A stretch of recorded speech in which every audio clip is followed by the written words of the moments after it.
Hello, everyone. On behalf of Gowling, WLG's Unauthorized Goods and Brand Enforcement Group, I would like to welcome you to the first webinar in our Autumn Anti-Counterfeiting webinar series. My name is Martha Savoy, and I sit in Gowling WLG's Ottawa office in Canada, and I will be moderating this session, which will cover the issue of gray market goods in the EU, Russia, and the UAE, enforcement options for rights holders. This is the first of 3 webinars, which will be available on demand this fall, and we hope that you will have the opportunity to join us for all of them. I have with me my colleagues from Gowling WLG's offices around the globe, all of whom are seasoned IP lawyers with extensive experience in unauthorized goods and with addressing the issue of gray goods specifically. First with me is John Parker, who is the head of IP at Gowling WLG's Dubai office in the UAE, and who has practiced in the Middle East for over a decade. We also have George Sevier, who is a principal associate from our London office. And finally, we have David Allen, who is the head of the Gowling WLG Moscow office in Russia. Our speakers will be providing us with some insight on enforcement options in their respective jurisdictions. Over the course of the next hour, we will discuss the current legal landscape in these regions, options available to rights holders to combat gray goods, remedies available including criminal liability, and emerging enforcement trends. We'll start first with framing the issue a little bit. We all know what gray goods, sometimes known as parallel imports, are, but to refresh everyone's memory, many companies face the issue of genuine goods being imported for sale into a particular market without their consent. A company may have had a product manufactured specifically for sale in the United States, it's been labeled for sale in the United States, and the company may have contracts with various distributors of the goods in the U.S. such that the goods are only to be sold there. But what happens when a third party in Russia or the EU or the UAE buys those U.S.-bound goods and then imports them for sale locally without the authorization of the brand owner? The goods weren't intended by the brand owner to be sold in that jurisdiction, may not be labeled appropriately for that jurisdiction. They may differ from the product that the brand owner specifically intends to be sold in that jurisdiction. I practice in Canada, and gray goods can be a tricky issue here. Where the brand owner in both Canada and the particular foreign jurisdiction is the same, international exhaustion will generally apply, and the foreign trademarked goods of the owner can enter Canada without restriction.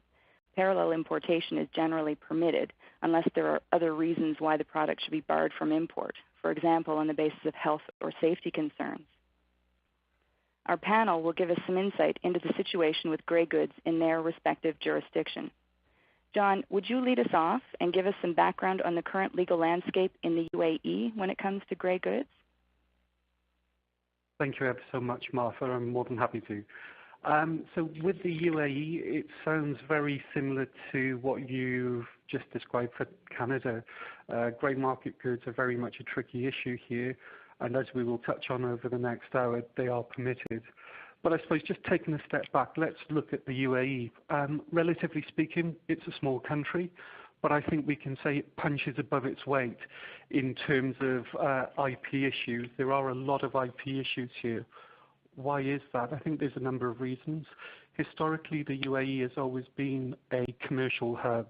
I think, if you go back to the spice traders in years gone by or pearl divers, it was a commercial hub then, and I think very much over the last 10 years, the government in the UAE have been pushing for the UAE to be the commercial hub for the Middle East, very much as a conduit between East and West. And in terms of IP, as you'll see from the screen, we have a number of various ways in which grey market products and genuine products can enter the market and enter the country here, whether it's through Jebel Ali, which is one of the largest ports in the world, or one of the other far larger ports that have started trading over the last few years here. We also have 3 extremely large international airports within 120 kilometres of one another. And of course, something we'll touch on next month in the talks will be the numerous free trade zones that exist here in the UAE, all of which create issues for rights holders. And I think the other thing to make clear is it is a federation of 7 emirates, so it's like 7 states that you're perhaps familiar with.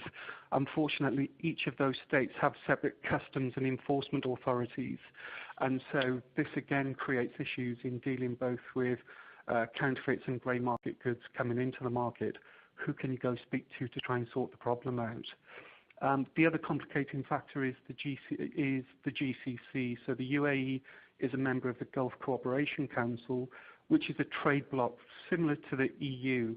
And what this means is once products enter the market in, say, the UAE, and the duty is paid on those products, they can move freely around the other 5 member states. And so, again, this is something that can cause issues and does mean that brand owners have to police the importation of products in and around the UAE. I think the other thing I would say about the UAE generally is almost it's a country built for parallel imports in terms of it is a hotspot here. There's a very high expat population. I've been here 11 years, and over that time, the expat population has always hovered around the 90% mark. And so what this means is that people want a piece of home. And one of the ways that often happens are companies exploiting, bringing in grey market goods that perhaps aren't officially sold here because there is a market looking to buy those products. And I think one of the examples I can give on this is recently in preparing for this talk, I came across a job advert for a parallel import coordinator from one of the local companies. Now, this isn't a role to coordinate the sale and importation of parallel imports, but the very opposite. So it's a slight misnomer, but it's a role which is intended to help trace, stop parallel imports coming into the market on behalf of one of the official distributors for an international brand. So generally, like Canada, the UAE and the wider region has international exhaustion of rights, which means that parallel imports are permitted. You know, there's nothing really in the trademark laws as such which allow brand owners to prevent importation and distribution of grey goods. And when you do go to speak to the officials, of course, one of the things they will often ask is, are these products genuine? And yes, they're grey imports, but of course, you have to be truthful, and yes, these are genuine products. And so what you can often be met with then is, well, if they're genuine, why should we stop them? Surely it's in the consumer's interest to be able to purchase these products once they enter the UAE. So there are a number of challenges to brand owners here. And I think we'll touch on later how brand owners can perhaps face those challenges head on. Thanks, John. George, what about the EU? What's the situation there? So one of the fundamental tenets of EU membership is that there is freedom of movement of goods. So products can be taken across national borders without the intervention of border controls. In fact, freedom of movement extends beyond the EU to countries which are members of the European Economic Area, so the EEA. So that's the EU member states, as well as Norway, Liechtenstein and Iceland. So that's the green countries on the map there. The red country is Switzerland, and that's not a member of the EU or EEA. As a result of this freedom of movement of goods, there is EEA-wide exhaustion. So if a brand owner has consented to goods being put on the market anywhere in the EEA, their rights are exhausted and they will not be able to prevent the importation or sales of trademark goods in other member states. Trademark law is largely harmonised across the EEA, so the position is the same in any EEA state. Consent, though, is assessed by considering the particular goods in issue, so brand owners can take action even if they previously consented to the sale of apparently genuine identical goods, maybe in a different batch being marketed in the EEA. All of this will change in light of Brexit because the UK will cease to be a member of the EU and probably the EEA, and I'll come back to that a little bit later on. Thanks, George. Interesting times. We'll stay tuned. David, what does the legal landscape look like in Russia? Thank you, Martha. Well, the short answer is that parallel importation is not permitted in Russia at the moment. It's a national exhaustion of rights country. And therefore, in terms of controlling parallel importation, illegal parallel importation is a form of trademark infringement under Article 1487 of Part 4 of the Civil Code. Civil Code Part 4 covers intellectual property. Only the owner of a trademark has the right to introduce branded goods into circulation. So anyone who brings branded goods into circulation is not the owner, he is the trademark infringer. Now, I told you that it's a national exhaustion of rights country, and it is under the Civil Code, but in view of a recent treaty, the Eurasian Economic Union, sometimes referred to as the EAEU, established in about 2015, Russia is now part of a regional exhaustion of rights regime, much like the EU situation. Now, the member states of the EAEU at the moment are Russia, Kazakhstan, Belarus, Armenia, and Kyrgyzstan. The population of Russia is about 140 million. Kazakhstan is about 15 million, and so you can see that the majority of the population is in these countries. And here's the map showing the Eurasian Economic Union and the regional exhaustion of rights in that region. So what are the implications associated with the new regional exhaustion of rights concept? Well, it's, again, much like the EU, it's the free flow of goods between member states that's now allowed. And this causes some problems with regulating parallel importation because the countries with the weaker border controls allow goods that are not otherwise permitted into the country, into the region, and then it's very difficult to control. So while Russia has very tight border controls, the effectiveness of those border controls has at least temporarily been weakened with the Eurasian Economic Union because the goods can come in from China and other countries into the countries with less sophisticated border controls. But there are more changes coming with respect to the development of the EAU, and we'll talk about those a little bit later. Thanks, David. Given some of the challenges that each of you have outlined, let's talk a bit about what a brand owner can do to deal with gray goods. In Canada, for example, we can sometimes rely on packaging and labeling regulations, which have certain language requirements concerning the French language or ingredient listing requirements.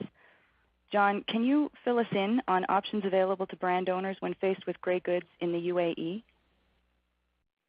Yeah, sure. Again, it sounds very similar position here in the UAE to Canada, in that some of the mentions you've just, some of the areas you can rely on, such as packaging and labeling requirements, are things we also look at here.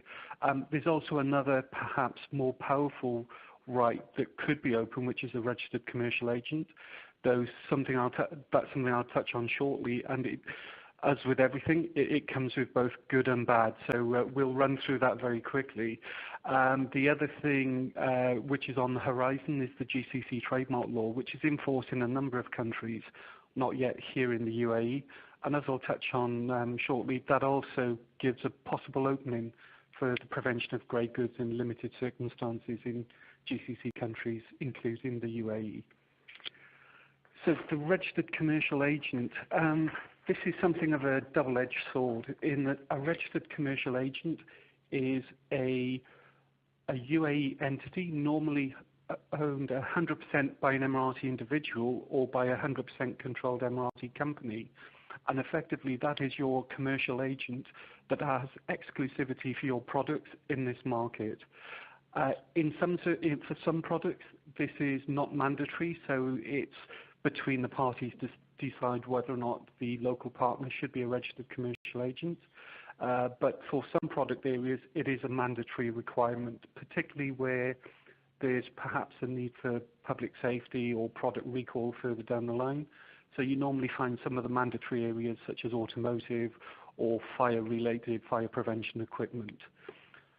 So I mentioned it's a double-edged sword. The reason it's a good thing is that the commercial agent has exclusivity for the market, which means that the commercial agent, and only the commercial agent, will be able to stop parallel imports that are coming into the UAE through channels other than the registered commercial agent. But what this means is not only can the registered commercial agent stop third parties bringing grey market goods into the country, if the principal was also looking to bring products into the market by means other than through the registered commercial agent, the registered commercial agent could also stop the genuine products from the brand owner coming in.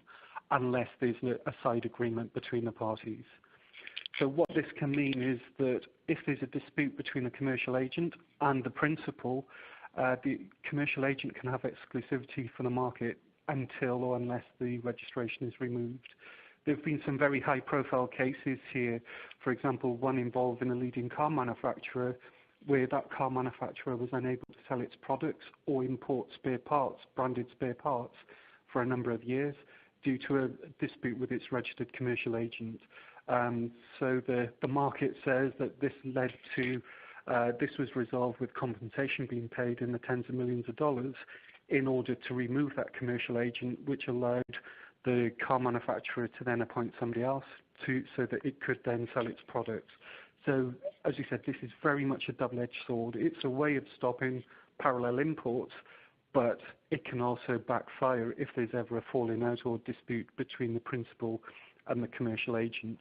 The other thing the commercial agent is able to do once they're registered is go to Customs, make Customs aware that they're the commercial agent for particular products, and so Customs will stop imported products, genuine, counterfeit or suspected counterfeit, if they're coming through entities other than the commercial agent and the information the commercial agent has provided to Customs. In terms of some of the alternatives, because, for example, when international companies first approach us, one of the first things we will say to them is to try and avoid a commercial agent if at all possible, because of the difficulties if there is a dispute. So some of the other alternatives for looking at dealing with grey import products could be through regulatory. So as you touched on with Canada and the requirements for French language, we have similar requirements here for Arabic. The only thing I would say is that these can be relatively easy to work around.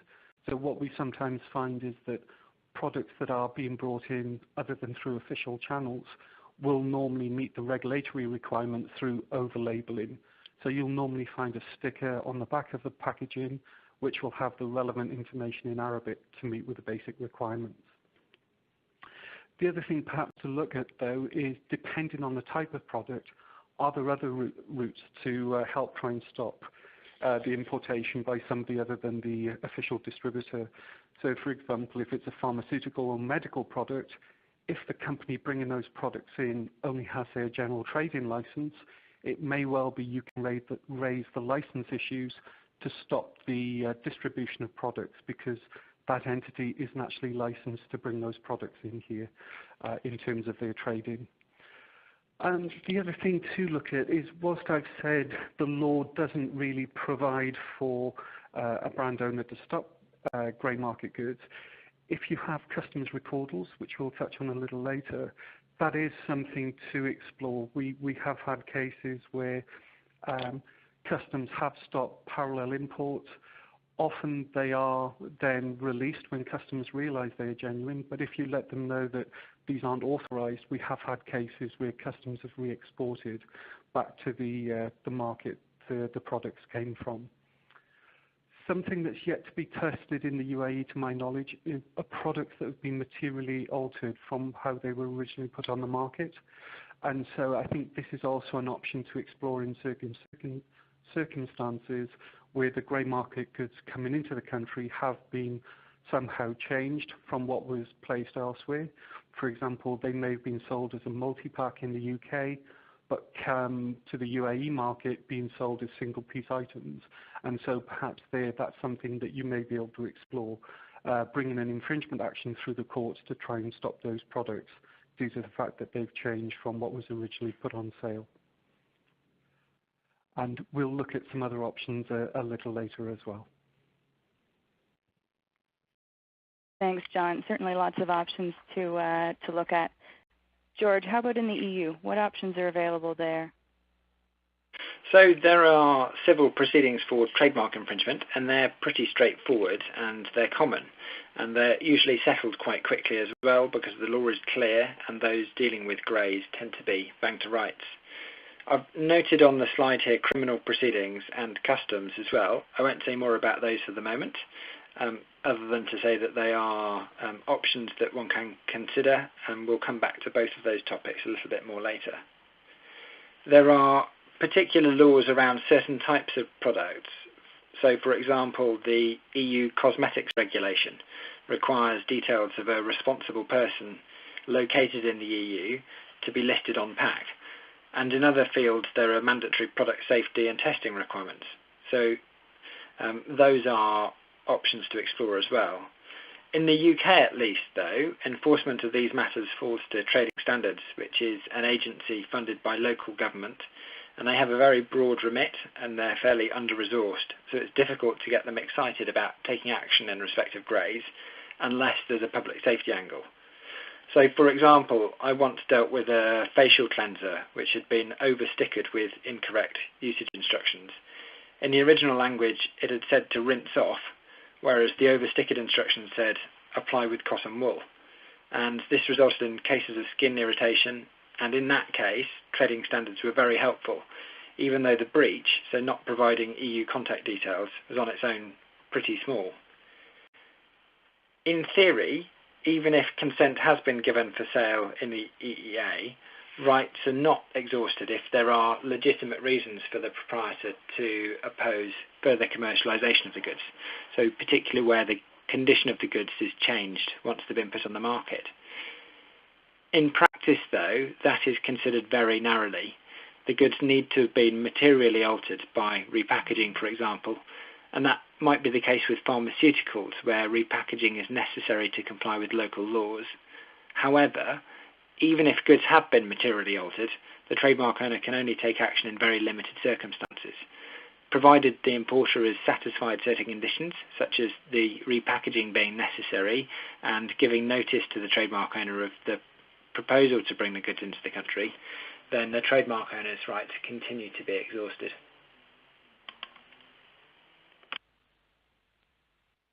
Thanks, George. David, what can a brand owner do about grey goods in Russia? Well, the core method for stopping grey goods is a court action for trademark infringement by reason of the unauthorized importation of the parallel imported goods. There are challenges associated with that. For example, under the Civil Code, there is no pre-trial discovery, and it's hard to get information with respect to how the goods were imported into Russia, by whom, and so on. And so we usually recommend a strategy to combine the possibility of court actions for trademark infringement with the Customs Recordals. Now, while the customs officials can't permanently seize the goods, they will detain the goods for up to 10 days on the basis that they might be counterfeits. And this allows the brand owner to identify the potential counterfeits. And if they are grey goods, they can be detained for up to 10 days in order to investigate that. And this allows the brand owner to obtain information with respect to the types of goods that are being imported, by whom, and their destination. So this is a useful way to get information to fuel the court action. So we recommend both at the same time. I might add what John and George also mentioned. There is a possibility to make complaints with respect to non-compliance with regulatory requirements such as packaging and labeling in Russia, particularly if the products don't have the Russian language on them. And of course, this is easily satisfied if they oversticker with Cyrillic language materials, which you often see. So there are a few ways to prevent parallel imports in Russia. Thanks, David. Certainly lots of options available to look at. Let's talk about remedies. What remedies are available to a brand owner regarding unauthorized importation of grey goods? Are criminal sanctions available, for example? Can the brand owner go to local authorities and have this activity prosecuted criminally? David? Well, let's start off with the basic proposition that parallel importation in Russia is not a crime. It's not forbidden under criminal provisions. The only way that parallel importation could be considered a crime is if there were repeated offenses that amounted to effectively contempt of court, for example. But the fact is that, to my knowledge, criminal liability has never been found in a parallel import case.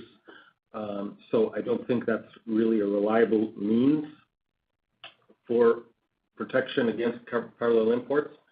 As I mentioned just a few minutes ago, the better way to go is with the civil cause of action and the detention by customs, hopefully, that will alert the brand owner to the presence of the goods at the border. Because it's a civil cause of action for trademark infringement, the basic remedies available for trademark infringement apply here.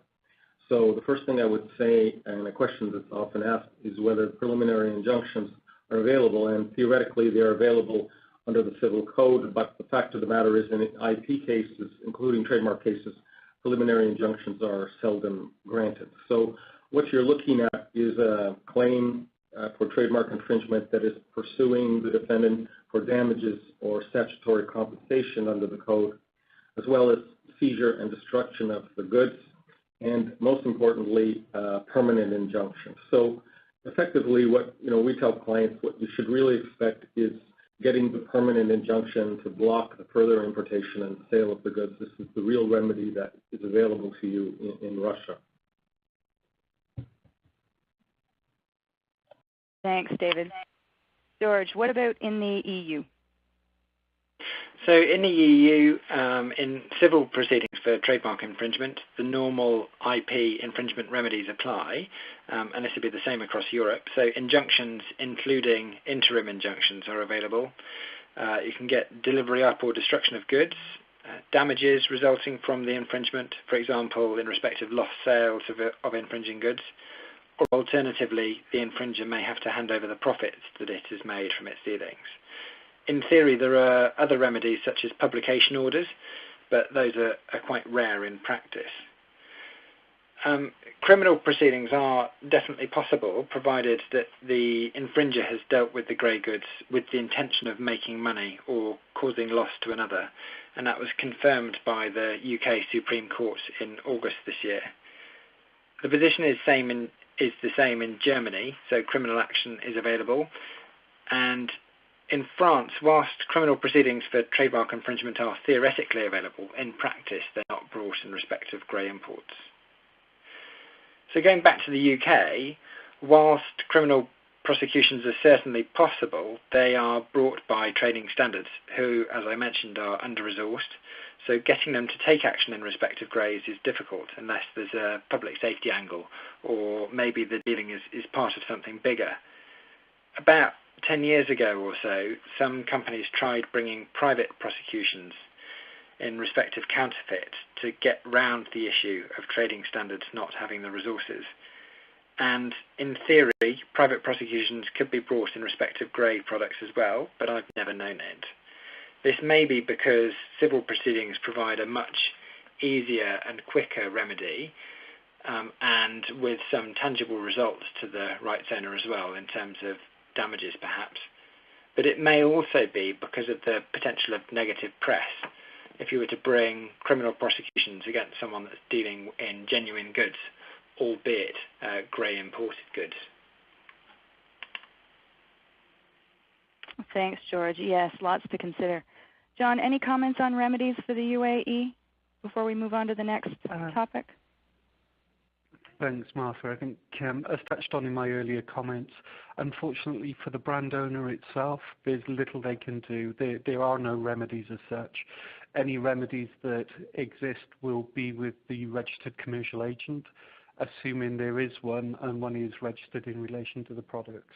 I guess the one thing we don't know yet, because it's untested as I've touched on, is whether for any products that have been materially altered, if the brand owner does bring action against such products and succeeds, is whether they can look at the remedies either through civil action or the criminal remedies that may apply then through trademark infringement. But as I said, that's something to my knowledge is untested. Right. Okay, thanks, John. David, you spoke briefly about this already. How about customs recordals, where the rights holder records their trademarks or copyright with the local customs authorities? Is that option available, and does it help? What's the situation in Russia on that front, David? Well, you've heard me mention this a few times. The customs recordals are available in Russia, and they are or do provide an effective border control regime, especially for counterfeits. And so we recommended, as I mentioned earlier, coupled with the civil cause of action. The Customs Recordal regime is not so developed in the other member countries of the EAU at the moment. However, there's a move afoot to introduce a unified customs register for the entire region, which optimistically they say will be introduced in 2018, and we hope it will, but it will be difficult to implement that quickly. And that will provide for a regional register for customs recordals, which will be much more effective than the present regime, and would allow for a single submission for a recordal for customs purposes. Thanks, David. John, how about in the UAE? So yes, customs recordals are available, but unfortunately only in 5 of the 7 Emirates. So as I touched on earlier, each of the Emirates has its own customs authority and enforcement authorities. And so if you're looking to record your registered trademark, and it has to be a UAE registered trademark, you will have to file separate applications for each mark in each of the Emirates which allow for custom recordals. So that's Abu Dhabi, Dubai, Sharjah, Ajman and Ras Al Khaimah. I think fortunately they are the Emirates that have the main ports and the main airports, which is good news for brand owners.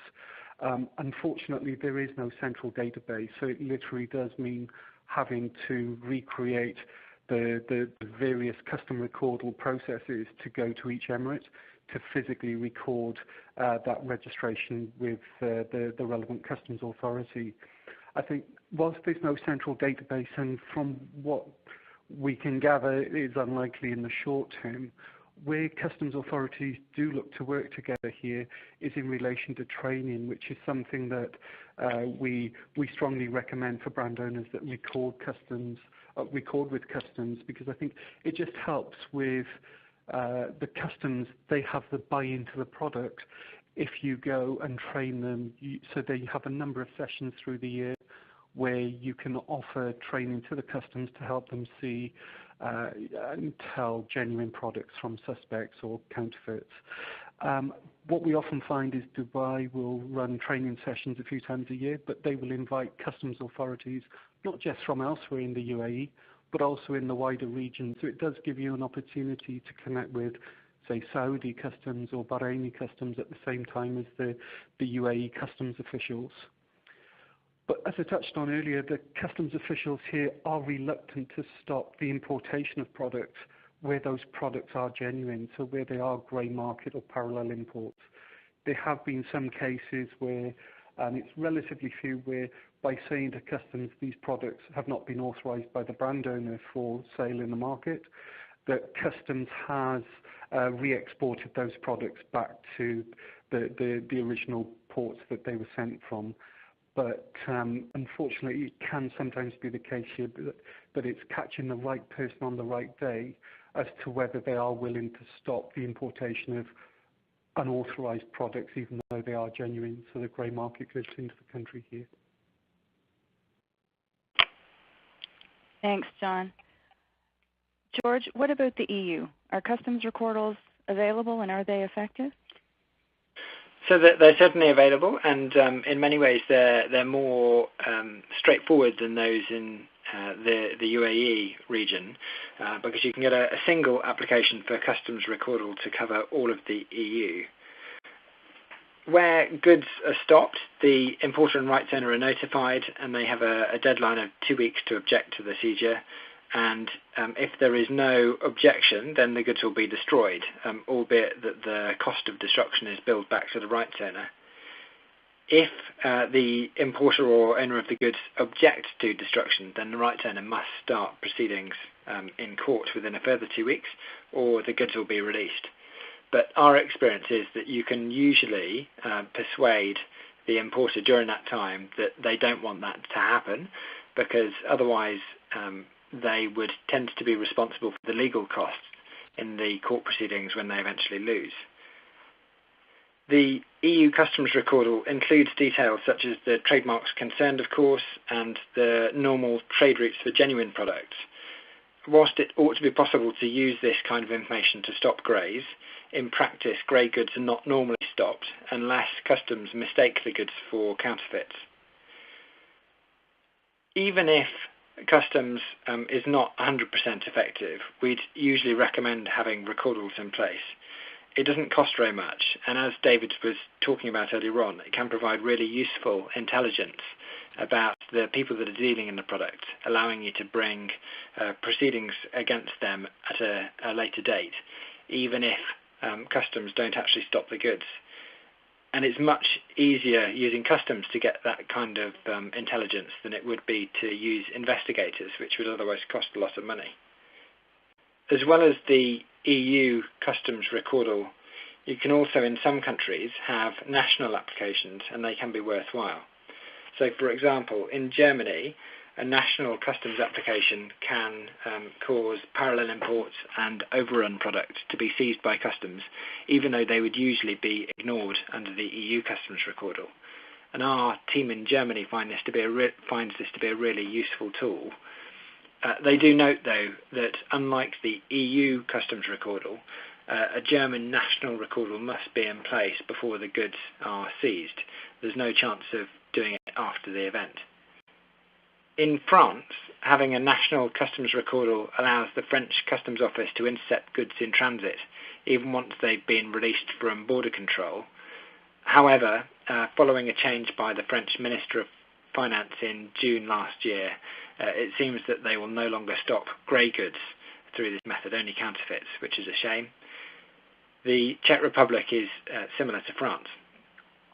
So typically we recommend filing an EU Customs Recordal as well as Germany, France and the Czech Republic as national recordals. Thanks, George. That's helpful. Are there any emerging trends regarding grey goods in your jurisdiction that we should know about? David, do you want to start us off there?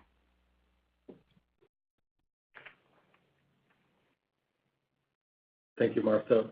Well, there's a lot going on in Russia right now with respect to parallel importation and emerging trends. And if you pay attention in the next year or so to the intellectual property publications, you'll see a lot of mention of that. And you might be a little bit confused by everything that's happening, but most of the changes are tied to the Eurasian Economic Union, this new region that's been created. And everything within that region is under review now by the Eurasian Economic Commission. And so you've heard already that there's going to be a unified customs register, which of course makes sense. And there'll also be a new trademark system called the CES trademark, or Common Economic Space. This is a regional trademark, much like the European Union trademarks. In this case, there'll be a single registration that will cover all 5 territories of the member states. And this register will coexist with the trademark registers that already exist. This is promised by the end of 2017, but realistically, I think that we're looking at the end of 2018. But the provisions are very exciting and will provide brand owners with much more, a higher level of protection for the entire region. There's also something else going on at the moment that might be an interim thing, but the whole parallel importation restriction policy is under review by the EAEU, and they are considering the implementation in the very near future of temporary industry exceptions where parallel importation will be allowed for certain goods on an indefinite but so-called temporary basis. And the sectors that are being targeted at the moment are automotive, pharmaceutical, and medical devices. And the explanation for it is that these exceptions would better serve the socio-economic interests and public welfare, particularly to make goods more available in Russia if there's short supply. And there is a short supply in some cases of pharmaceuticals, for example, and to provide better pricing options for consumers. So this is highly controversial, and again, it's promised for the end of 2017, but reliable sources say that's probably a year and a half to 2 years away. The final thing that's happened this summer, August of 2017, is the unfair competition allegations that are being put forward by the Federal Anti-Monopoly Service, known as the FAS. And while parallel importation is not permitted in Russia, it's a form of trademark infringement, as we earlier mentioned, the FAS has developed a theory that they're trying on at the moment to the effect that it might be unfair competition to unreasonably permit parallel imported goods into Russia if the greater good is not served by it. So let me explain what I mean by that. So the FAS has targeted certain companies in the automotive, pharmaceutical, and medical devices industries, and they're currently threatening to charge them with unfair competition for imposing unreasonable restrictions on parallel imports into Russia. So how does that work? Well, when the goods reach the borders, we've already heard with respect to customs controls, these companies, the brand owners, will often receive third-party permission requests, people writing to the brand owners to say, may I import your goods from Germany, for example, into Russia? May I have your permission, may I have your consent? And these brand owners are accused of either ignoring the requests or denying them.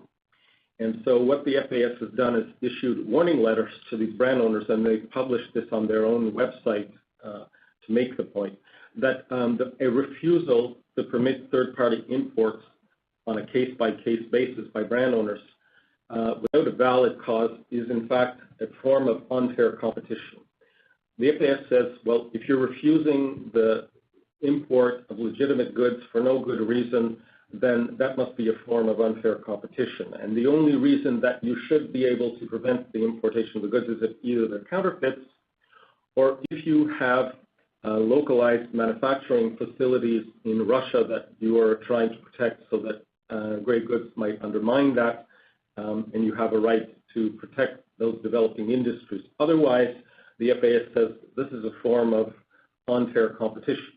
Now, my last point would be that's not really a surprise in terms of what the FAS is doing, because in the recent years, Russia has implemented a policy of localization, as they call it, that is to develop and protect industries in Russia if companies are investing in manufacturing facilities in Russia. So if they're not, then the FAS is saying, well, if you're not doing that, you're not localizing your industry, then you're unreasonably withholding permission if you don't allow the parallel imports to come into Russia. This is in the early stages, and these brand owners have been provided with an opportunity to respond to this. So we'll be watching out for this over the next several months, and we'll be posting messages on IP reports as time goes by. Thank you, Martha. Thanks, David. It sounds like there are many developments in Russia. George, any emerging trends in the EU? Brexit, I expect, maybe one to watch? Yeah, I do have a little bit to say about Brexit. So earlier I mentioned that we have EEA-wide exhaustion of rights, and it currently isn't clear what will happen with the UK post-Brexit in March 2019, but we do know that the UK will leave its EU membership. That bit is certain. It's possible that the UK could remain a member of the EEA even though it's leaving the EU. In that case, very little would change regarding exhaustion, and that would be an attractive option for the UK, but it seems quite unlikely. The UK government has said that the UK will have control of its borders and its laws because that's what the nation voted for. EEA membership is incompatible with that view because EEA membership requires the UK to accede to EU law to some extent and would require free movement of goods. So, assuming that we don't continue as a member of the EEA, international exhaustion is likely to apply in the UK. This is the historic position prior to EU membership, and it's likely to be what we revert to. That leaves us in a less good position to take action in respect of grey goods. It would be much harder.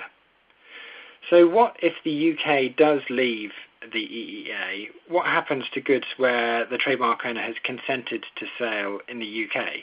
Are rights exhausted in the EEA, or could a trademark owner take action to prevent dealings in the goods in France, for example? Well, where consent has first been given for sale in the UK after Brexit Day, the answer is simple. The UK is no longer part of the EEA, and consent to market the goods in the UK will not exhaust rights in the EEA. But what about where consent was given pre-March 2019? Well, in a position paper published by the EU in September this year, the EU said that where rights were exhausted prior to March 2019, they should remain exhausted in the UK and in the EU. So that would mean that the date of consent could be critical. If you allow goods to be marketed in the UK on the 28th of March 2019, then those goods could be freely sold across the EU.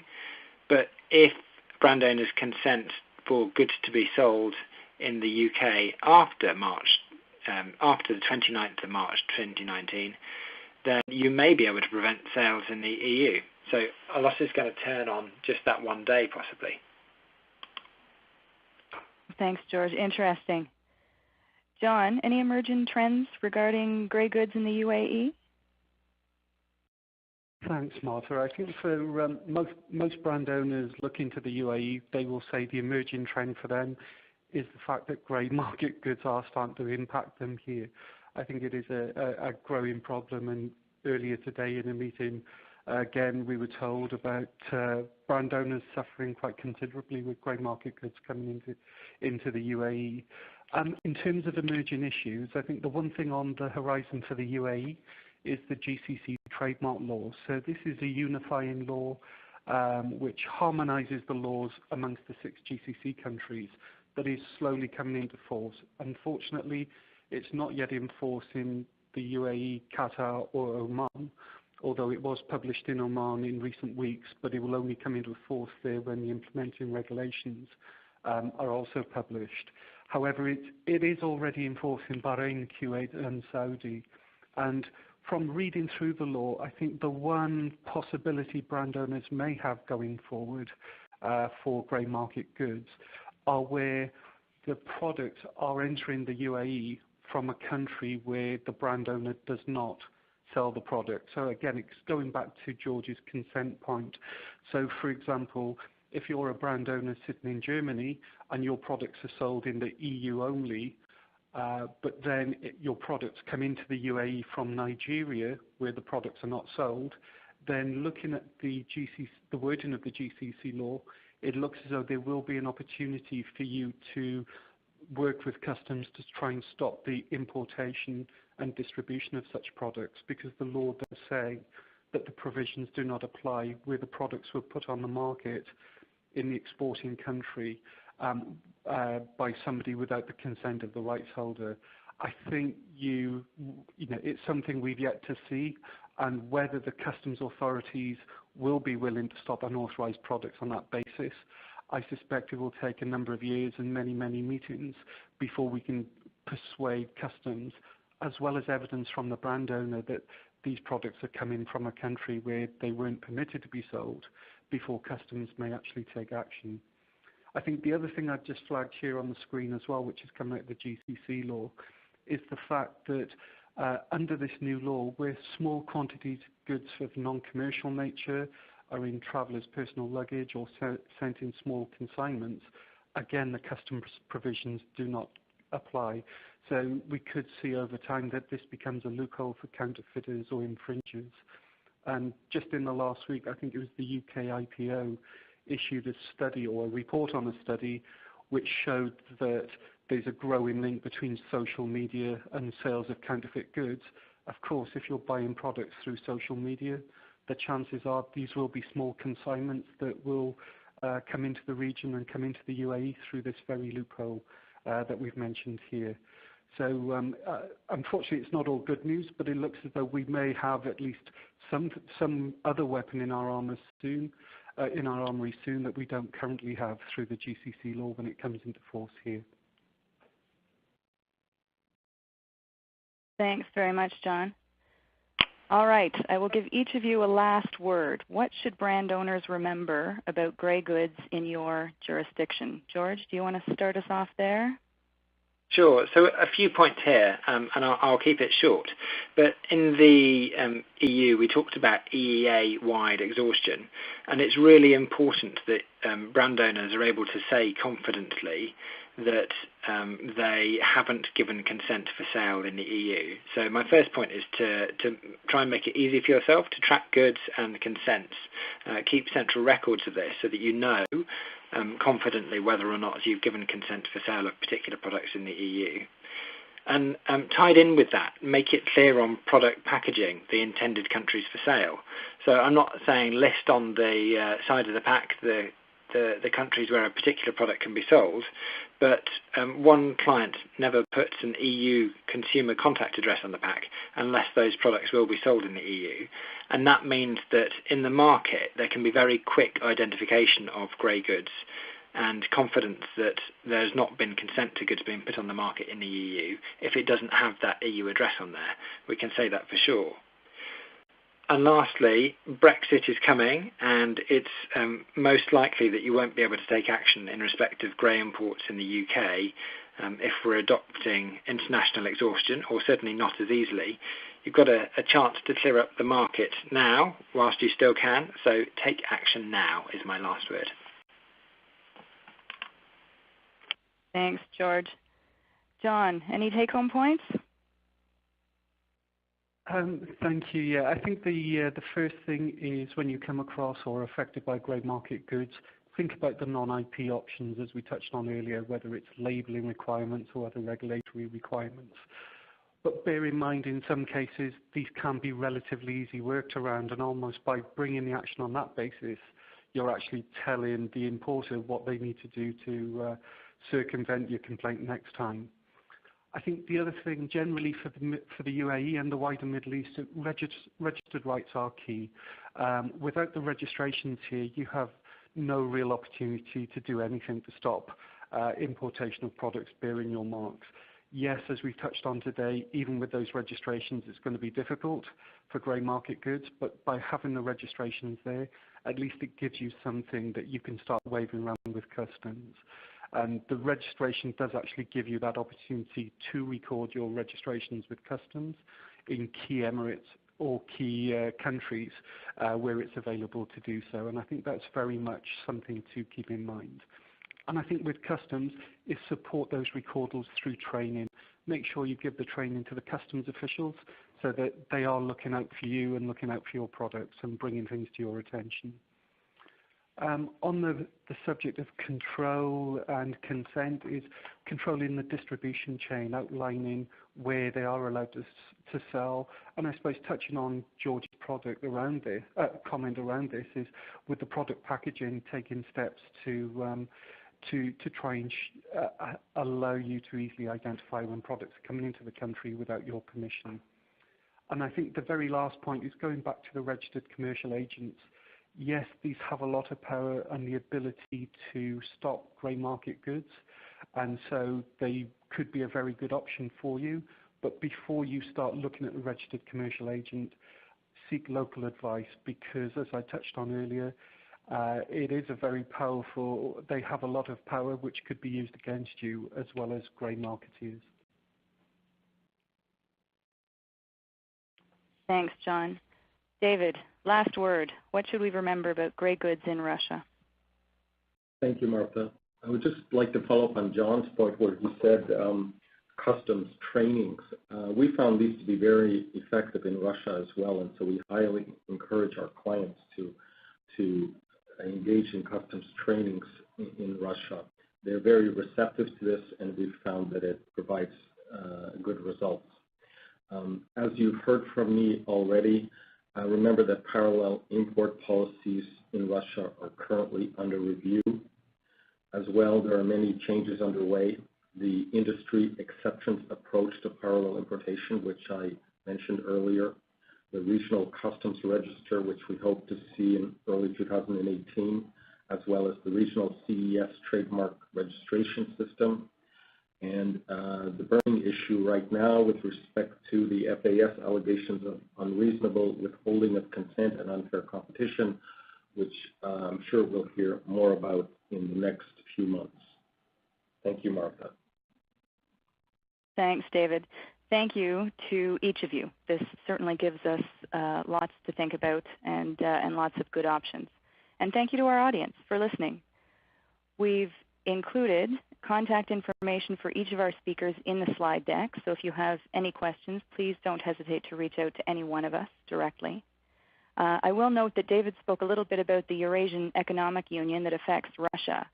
We have a specific webinar devoted to free trade zones and their role in counterfeiting, which will be released in October.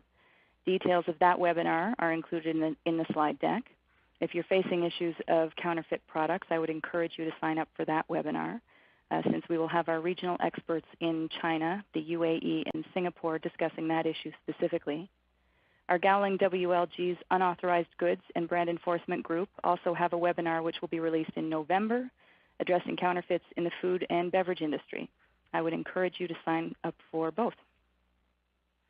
So thank you for joining us today. And again, should you have any questions about any of these topics, do feel free to reach out to any one of us.